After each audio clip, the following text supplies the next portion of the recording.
آج اگر پاکستان تحریک انصاف کے ساتھی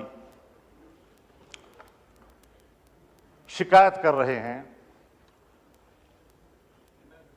ان کا لیڈر جیل میں اس حالت میں ہے، اور چونکہ کل ہی آپ ملاقات کر چکے ہیں، ملاقات کر کے بھی آئے ہیں، تو اس ملاقات کی فوری خبر جو ان کی طرف سے آئی وہ واقعی قابل قبول نہیں ہو سکتی۔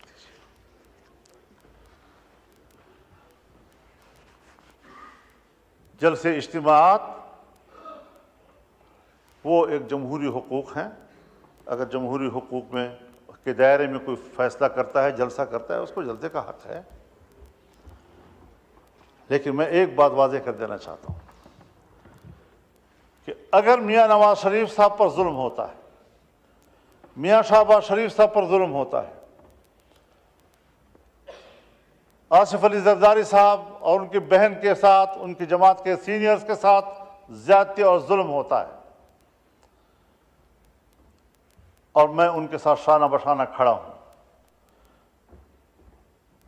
ان کے خلاف ہونے والے ہر قدم پر میں نے فرنٹ لائن پر لڑائی لڑی ہے، اگر میں اس وقت آپ کے اوپر ہونے والے مظالم میں آپ کے شانہ بشانہ تھا تو میں آج بھی عمران خان پر ہونے والی سختیوں کی مذمت کروں گا۔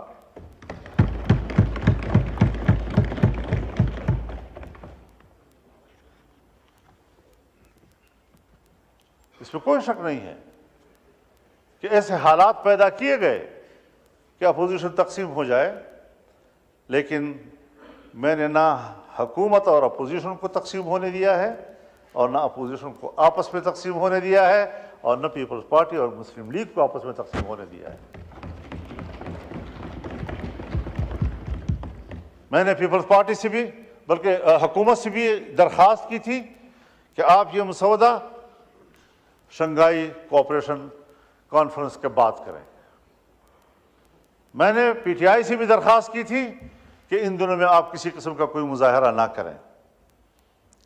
کیوں؟ باہر سے مہمان آ رہے ہیں، مہمان ویسے بھی قابل قدر ہوتا ہے، گھر میں بھی اگر بھائیوں کے اندر اور عزیزوں کے اندر میں تھوڑی سی کوئی خلش ہوتی بھی ہے تو بھی جب مہمان آتا ہے تو وہ مل کر اس کی خدمت کرتے ہیں، اس کی عزت کرتے ہیں، تو پھر گھر کے داخلی اختلافات اور ناراضگیاں بھول جاتے ہیں۔ یہ ہمارے معاشرے کا اساس ہے، اور میں نے اسی بنیاد پر یہ بات کہی تھی۔ میں شکر گزار ہوں جناب شہباز شریف صاحب کہ آپ نے اس مسودے کو ان دنوں میں اس پر کام کرنا چھوڑ دیا اور اس کو مؤخر کر دیا تھا۔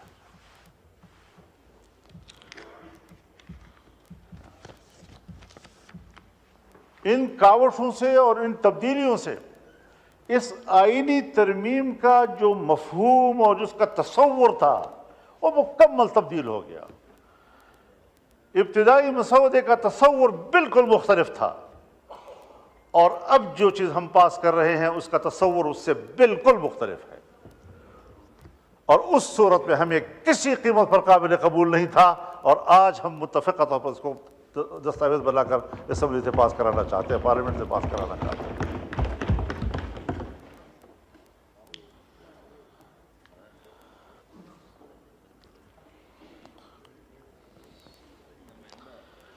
ہم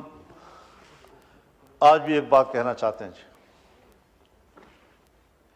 کہ عدالت کی تشکیل کے حوالے سے ہر چند کہ میں نے ایک آئینی عدالت کی بات کی تھی، لیکن جتنا بھی ہم نے محنت کی اور کوشش کی اور مختلف سٹیک ہولڈرز کے ساتھ بات کی، اس تصور پر اتفاق نہیں آ رہا تھا۔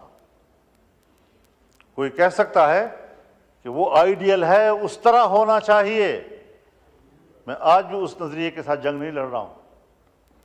دیکھیے، یہ جمہوریت ہے، انقلاب نہیں۔ انقلاب میں آپ یک لخت نظام کو تبدیل کرتے ہیں، لیکن جمہوریت میں آپ تدریجی اصلاحات کی طرف جاتے ہیں، تدریجی طور پر آپ اصلاحات لاتے ہیں۔ اس میں جن چیزوں کے ہم کافی عرصے سے اس قابل نہیں تھے کہ کر سکیں، آج ہم بڑی مشکل سے وہاں پہنچے ہیں کہ جو ہم نہیں کر سکتے تھے آج ہم کر پا رہے ہیں۔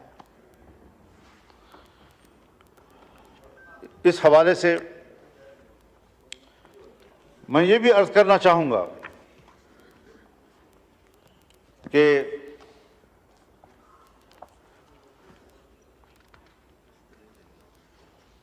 پارلیمنٹ کو ایک بہت بڑا شرف حاصل ہو رہا ہے، اس پورے پارلیمنٹ کو ایک شرف حاصل ہو رہا ہے، اور پوری پارلیمنٹ جو اسلامی جمہوریہ پاکستان کی پارلیمنٹ ہے، اور پاکستان کے عوام جس کی اکثریت مسلمانوں کی ہے، جو دو قومی نظریے کی بنیاد پر مارد وجود میں آیا تھا، اور آج وہ فیصلہ دے رہی ہے کہ 2028 کے بعد ملک کے اندر ہر طرح کے سودی کاروبار اور معاملات یہ ممنوع ہوں گے اور کاروبار سے پاک ہوں گے۔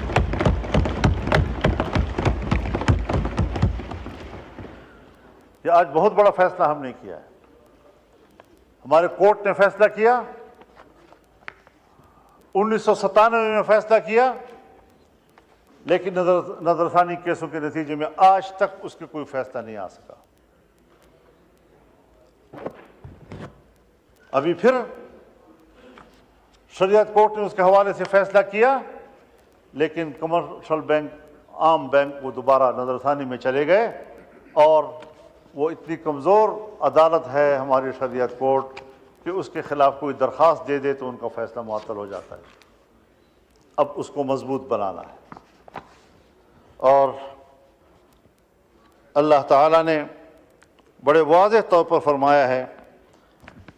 یا ایھا الذین آمنوا اتقوا اللہ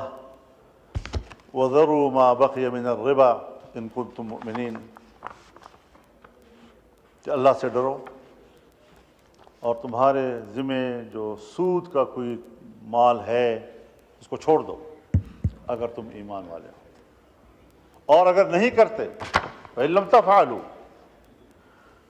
فأذنوا بحرب من اللہ ورسولہ، اگر تم یہ کاروبار نہیں چھوڑتے تو پھر اللہ کے ساتھ جنگ کے لیے تیار ہو جاؤ۔ اور مفسرین نے لکھا ہے کہ سودی کاروبار کرنے والے آخرت میں جب اللہ کے سامنے پیش ہوں گے تو اللہ کہے گا تلوار اٹھاؤ، لڑو میرے ساتھ،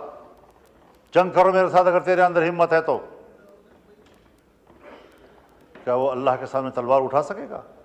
لیکن اللہ اسی پر اس کو شرمندہ کرے گا اور ذلیل کرے گا کہ تم نے دنیا میں سودی کاروبار کیا تھا، اب اٹھاؤ نا تلوار، میں نے تو تیرے خلاف جنگ کا اعلان کر دیا تھا۔ تو اس حوالے سے میں شکر گزار ہوں کہ حکومت میں شامل تمام جماعتوں نے ہمارے اس ترمیم کو